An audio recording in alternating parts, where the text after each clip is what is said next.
The following episode is brought to you by Poison City Brewing, proud makers of Durban Poison Cannabis Lager, the beer that invites you to live your poison.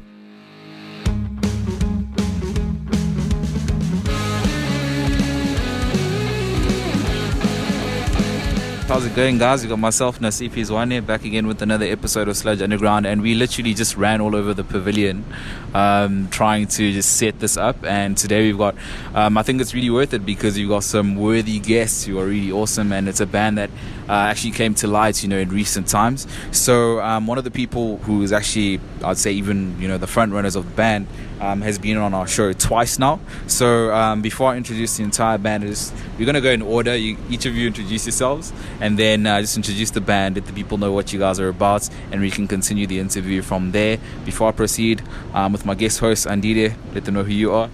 Yo, what's up, people? Lunacy Drops, aka Decayed, later was out here with Nasiphi. And yeah, let's get it. Oh, yeah, sweet. So, Homie, please introduce yourself, let the people know who you are. I'm Reno. I play guitar and I sing or scream, if you want to call it that, rather. And yeah, my third time on the show. Thank you for having me back here again, man. Always a pleasure having you on, bro. So next up, who do you have? Hi, I'm Warren. I also play guitar. And yeah, that's it. Sweet. Next up. How's it? I'm Johan. I play bass. And yeah, thanks for having us. Awesome, brother. How's it? I'm Brandon, and I'm on drums. And yeah, shot for having us here. This is so cool, guys. So I need to know how the band actually got together, Truth Decayed. When did this sort of, come to fruition, and sort of how did it even come together? Who wants to take this? Well, it kind of started during the lockdown period. Reno had seen me play some gigs at, we did the Kill 'Em All show. And he's like, no, I've got to get the metal thing up and going again. So during the lockdown, he sent me some videos of him jamming. I said, no, that's cool, man. It sounds good, trashy stuff. So I sent some videos back. We're just putting some stuff together. And obviously when the lockdown sort of eased off a bit, we could actually get together, write some music, put it together as a band.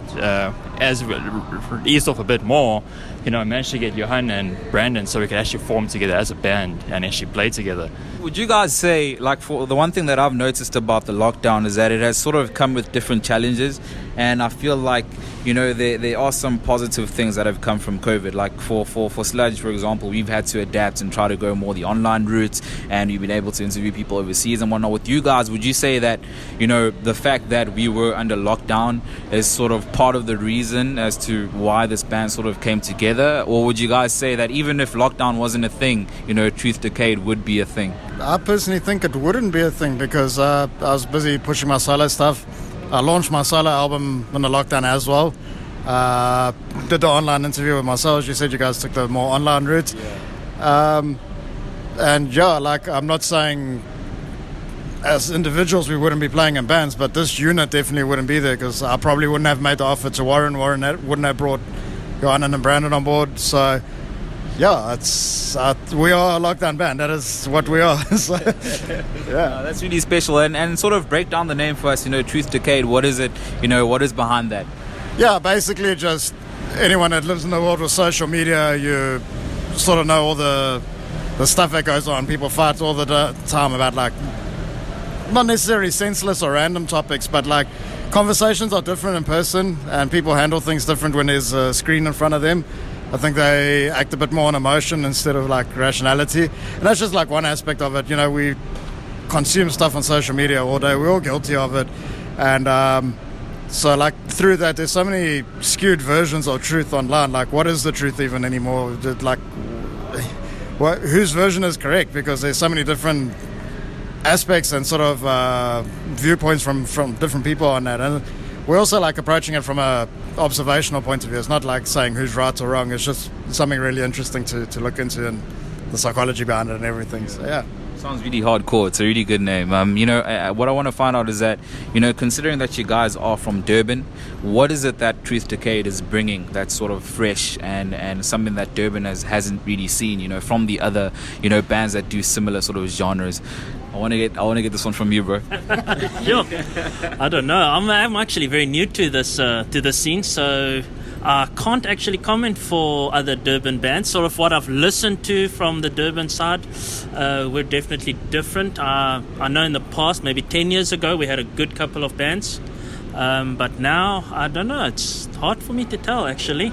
I know we're different because I've listened to other bands and I haven't heard anything like us before. Whether that's a Durban style, I cannot tell you that. Yeah. And then what would you say, Andile, I'm gonna come to you now, bro. What would you say, you guys do different from the rest of the bands in Durban? Well, just in general, I think, with Rainer and Warren's influences coming more from the old school kind of metal and stuff, and some of the old school stuff I'm not the biggest fan of myself, so I bring kind of some of the newer influences in, and we just play what we want to play and mesh it all together, and it just seems to be working out quite well, and it sounds good. We're just having fun and people enjoy it, we all enjoy it, so that's it. Well, I want you guys to school me because I'm from the hip-hop side and I really want to know more about the bands. With you guys specifically, when you write your music, what is it motivated by? Is it from a happy place, an angry place? What really motivates you to get a song done? Yeah, like a lot of this probably from a bit of a frustrated place, maybe not angry as such, or angry to a degree, because when you get frustrated you get angry, and it's a domino effect. I also write from a happy place, but yet again, that's why I've got solo stuff that I do, and so that maybe channels that more. So I think everyone's got a bit of pent-up aggression at this time, or something just with what's going on at this point. And any romantic things like for the ladies and stuff? Warren's a good-looking man. Warren's more than enough romance for this band, I think. Hey, blushing there, blushing. and obviously you guys, I think we have to give credit to one of the people who actually played a huge role in even getting us here for this interview in Devo. Now, we obviously like to ask this question with all, the bands and artists that are under sort of his name and what he's trying to push. So, what is your guys' experience like working with Devo as a band? Is it something that's really pleasant? What is it that you guys could say, hey, this is what we really enjoy about working with Devo and whatnot? What is it that you guys get, from him? Sure, Devo. Yeah, no, there's a man that knows his stuff, eh? For me, again, it's a new experience for me, but following other artists on YouTube and Instagram and stuff, I really see what a difference Devo makes just from pushing our stuff and, doing the marketing. Like, we hardly have to do anything. We just maintain pretty much our social media status. He does everything else, and then I always see on YouTube and following other artists and all the things they have to do behind the scenes to try and get their name and their brand out there. And Devo just takes over. Hey, he's absolutely amazing. I've never actually experienced anything like that. He just knows his stuff. Yeah, I think we all share the same sentiments here, so I don't think we need to go through each person. What I want to get is with the individual sort of instruments that each of you sort of play, how would you guys say Truth Decayed has would you guys say it has sort of pushed you guys to your limits? Is there anything new that you guys, have learned through the band, for yourself as a drummer? We can start off with you. Yeah, I mean, the stuff I used to play previously, I never took music classes or anything like that. I just learned how to play drums.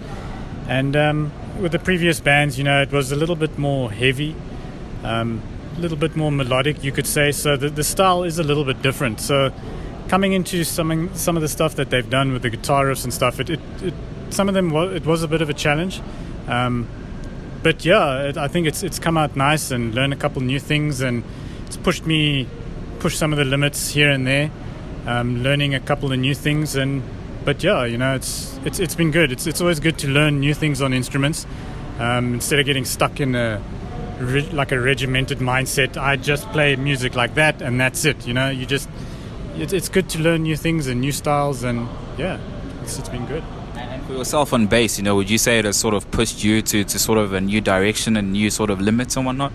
Well, I'm very new to bass. I only learned it during lockdown when they approached me and said there's an opening in a band, but you got to learn to play bass. So I do have a background, but let's be specific. I have an acoustic guitar background, so no experience with that sort of stuff. I learned, but I definitely, now that I've gotten into it more, I've sort of researched styles, and I definitely know what tone I want, and I'll just work at it and get better. So I'm definitely still learning.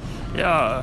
with other bands that I had before, been writing a few songs, but it didn't really go far. Now with this band, I feel some of the riffs I have sort of written, I can push them as far as I can. I mean, the guys that we're working with are fantastic musicians. So whatever you want to try and do, they're more than capable of being able to do it.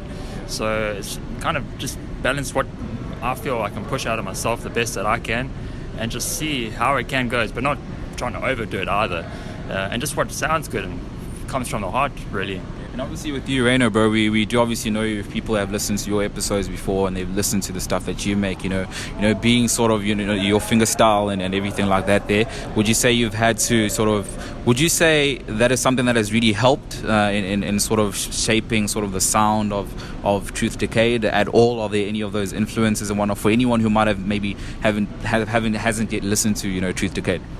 Well, there are two very different aspects. And I played a lot of different music in a lot of different bands, a lot of different styles, done session work and all that. So anything's a good learning experience. But I also started with a metal background, so that's also where a lot of that comes from. But like you can hear a bit of it, the sort of slow break in Modern Day Illusion, our first single. I do a bit of the tapping stuff, and Warren does a nice little lead over that. So it will always come through. My playing's my playing, and I always say your tones and your fingers. So. To some degree, but compared to my solo stuff or other stuff I play, it is more aggressive, it's heavier, I scream, I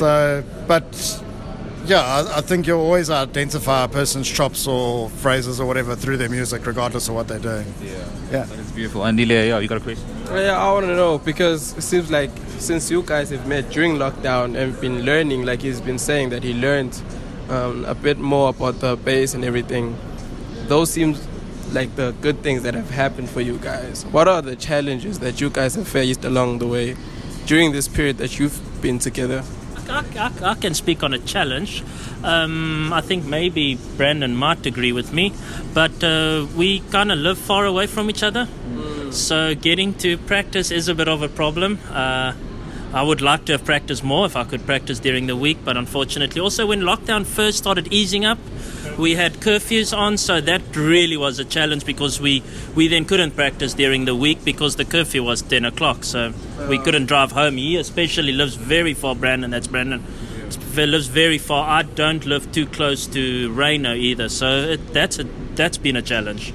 It's easing up now, so it's a little bit easier for us, but still I'd still like to meet during the weeks as well, but it is a bit tricky as, a lot of reasons, but mainly is distance. We live far from each other. How often do you guys actually get together to practice, considering the distance and whatnot? Once a week. We have full band rehearsals every Saturday, and then man, I mean, I think the old mindset, I mean, stuff that yet again I learned with my solo stuff, if you're good, you're good. Practice, when the band gets together, that's rehearsals. The other stuff to get your playing good, that's what you do at home. If you're not doing that at home, well, you're not going to bring it to the room anyway, so you're just going to spend hours stuffing around, so I think it's enough. But Warren, myself and Johan get together quite often in a week as well to work on some writing and everything like that. Brandon being a bit further, that's a bit difficult, but he does his practice at home. He's got a practice pad, he's running double bass drills and all that and getting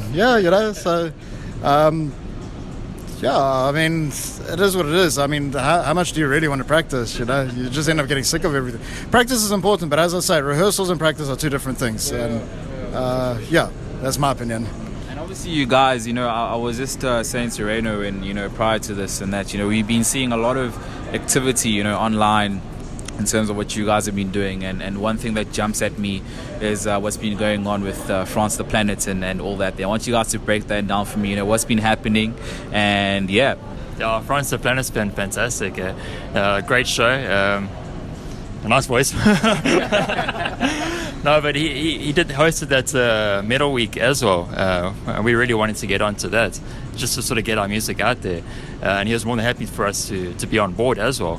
And with that, it's kind of opened many doors for us.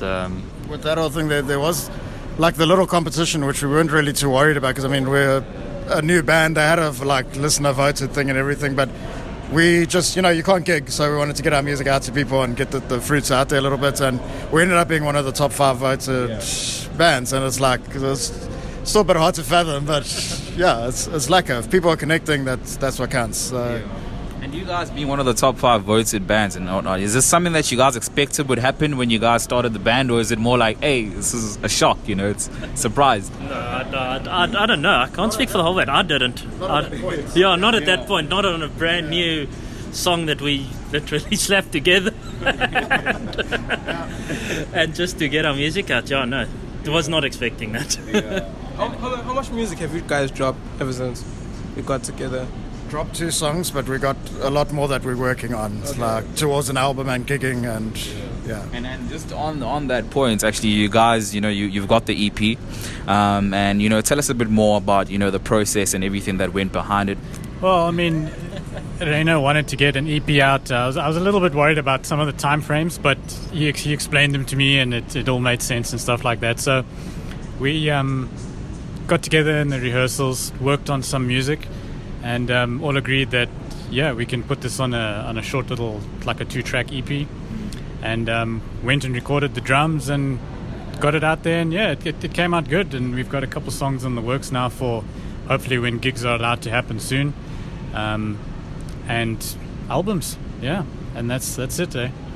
How did you guys decide on the initial tracks that were released on the EP? I mean, were there any sort of like disputes within you guys, or was it all just an agreement like, hey, these 2 are cool? Yeah, look, it's just what was there, and I mean, it is what it is. The production is rushed, the songs are rushed, but we can't gig now, so you just want something to get out there and for people to hear and connect with the band. And like I say, it's worked, and the fans that we built up and stuff have enjoyed it, and maybe I get a bit of that old school nostalgia feeling from it or whatever, but it's just the first step, we're quite active, and Devo really pushes the band hard and stuff, but I mean, this is just the beginning. There's nothing set in stone yet or anything. I think the recording process for the album is going to be quite exciting, because there we can really take our time and settle down. I mean, even if you just look from the first song, which was very much like my project perhaps, to where the second song's gone, and you look at Brandon's influence already would bring a lot more groove into the music, because as he said, he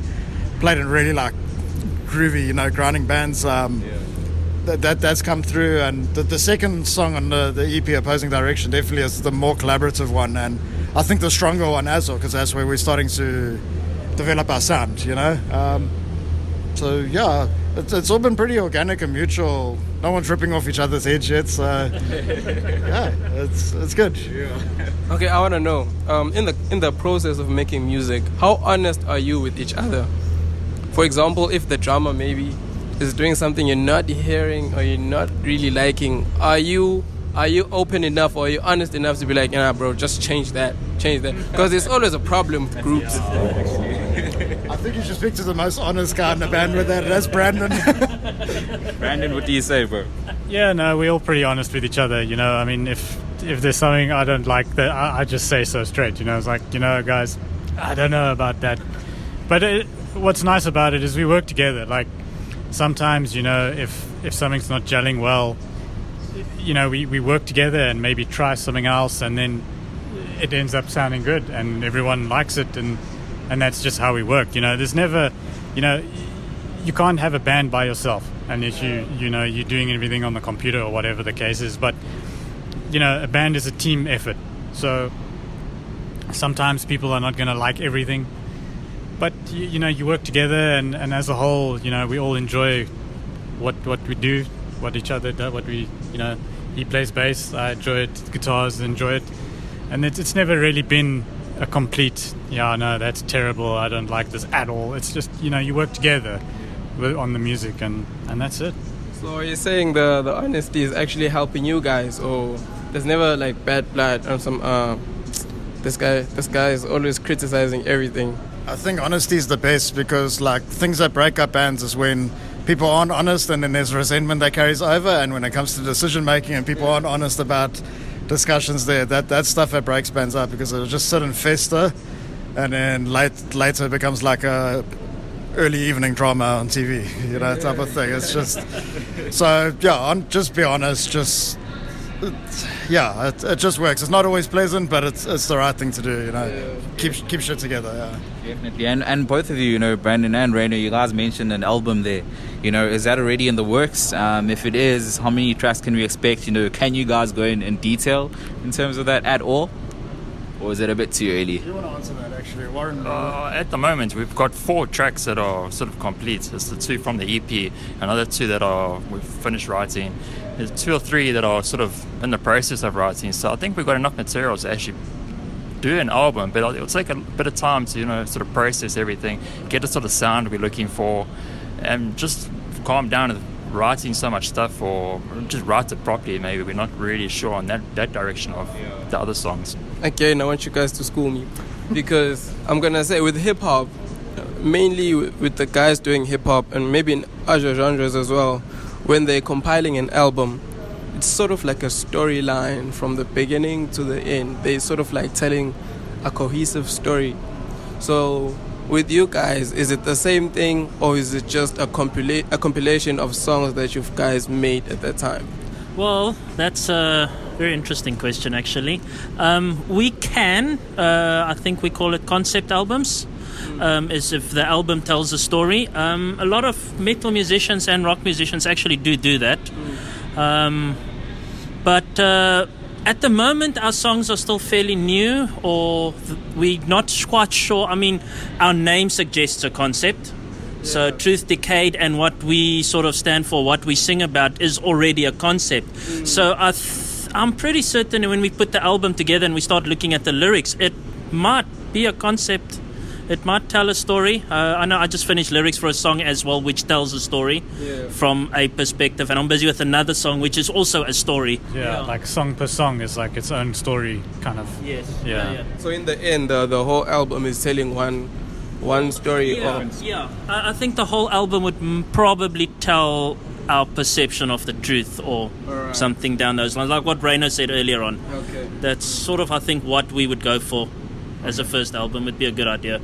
You know, the one thing that I've noticed, and it's something that sort of just comes up when I'm talking to the other, you know, musicians and whatnot, is sort of the life cycle of a Durban band. Like, you'll find that we get a band together like this, we hit a couple of practices, we head off to the Winston, we play, back to practice, go back to the Winston, play. You know, what are your guys' goals? I mean, I'd like to think that as a new band, you know, you guys are going to be pushing the boundaries and doing it as different as possible. So with you guys, you know, looking at that sort of life cycle that I just placed there, you know, what is it that you guys are then probably going to be doing different to what the other bands are currently doing right now? Because it really feels just like an endless loop and whatnot. I think it might not be quite so different to what a lot of them are doing now, but like, I base a lot of stuff on how my solo stuff's gone, which has been pretty successful. And like obviously the solo stuff is a lot lighter, a lot more accessible, so I can play at a lot more places and do a crap load more shows. But I think the concept is to not play at, say, the Winston all the time. Definitely want to hit the Winston. It's a legendary spot, and it's the linchpin of South African metal, or Durban metal rather, apologies. But so like, yeah, but we want to hit Gauteng, we want to hit Cape Town. I'd love to play in Botswana. So provided the funds are there and the following is there and things are going the way we want, and we sell enough merch to maybe raise funds, that's what we're planning on doing. We want to get around. We've gotten great feedback from a lot of people in the Gauteng areas and so on, especially with the Frontier Planet show. So we'd like to say thank you and go out and actually perform to those people. Just to add to that as well, I think we are also aiming a bit further than that. We are maybe aiming for Europe if that opportunity arose. We've got some fans out that side, so if that fan base grows, then that will definitely be something we would like to look at. But yeah, and obviously with the lockdown and regulations obviously loosening up right now, you know, what are the plans? Are you guys going to be, you know, playing more gigs? Are you guys maybe going to look at, you know, doing what Rainer has been doing in terms of, you know, reaching out on more of an online level and reaching out to the fans like that? There is it something that you're going to do like in conjunction? Like what's the plan with lockdown sort of dying out a bit? The online presence is very important these days. I mean, obviously everything's gone online. Everyone has a cell phone. You know, you can access music from your pocket anywhere, anytime, any place.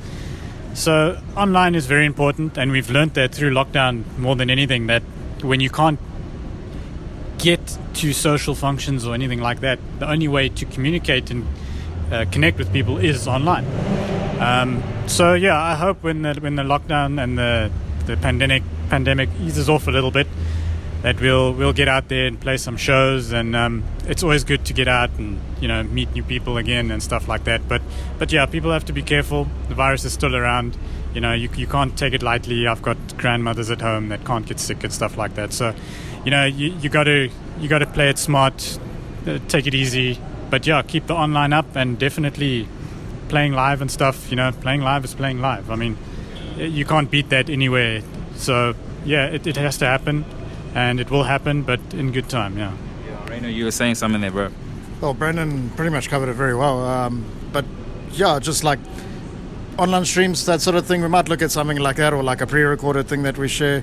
As Brendan said, you've got to be careful now. You can't just jump because things are opening up, and you definitely don't want to be partly responsible for causing a second wave, So sure we're all fed up with this and eventually want to get back to normal, so just keep your shit together and do it properly, But yeah, when gigs open up, as I say, that's the goal. We want to perform. I love performing. I think as a band we would. I mean, that's what metal is. Metal is performing. You connect with fans. Online is great, but it's still virtual. It's not reality, So yeah, that's the plan. Gig, meet people, hang out. No, that is cool, man. And obviously, we're almost at the 30-minute mark. Just to round up. I don't know, Andile, if you have any remaining questions on your side. All right, sweet, bro. So just to round up, guys, what is it that you guys would like to just say to the people that you guys you refer to as fans, obviously, who have been following you guys from the band's inception and whatnot? Is there any sort of message that you want to send to them? This is your opportunity to do so. I'll start on that. I just want to say thank you to the fans. Obviously, I mean, without fans, what's the point, really? No, not quite. But just say thank you to the fans, and thank you to you guys as well. You guys that do the podcast, the DJ, like France, the Planet, and those guys. And then obviously to Devo, who introduces us to you. And that's my thank you. It's just to all you guys that keep pushing our music and having things like podcasts in order for us guys, for us musicians to get to be known by fans. So that's my shout out. No, thank you to everybody. Thanks to you guys. Thanks to Devo, France. Thanks to our fans. Thanks to my wife for giving us the space to jam as well. Shout out. Yeah, I'm with Warren now. I'm also married, and big thank you to my wife for just being super supportive all the time. It takes a lot of time and effort and all that. And of course, just thank you to everyone again. France, I'm going to ramble on again, but France the Planet, Dazzy Clayton, Carly Guittari, Gilby. Oh, the list goes on. I'm going to miss people again. Of course, Devo's a machine.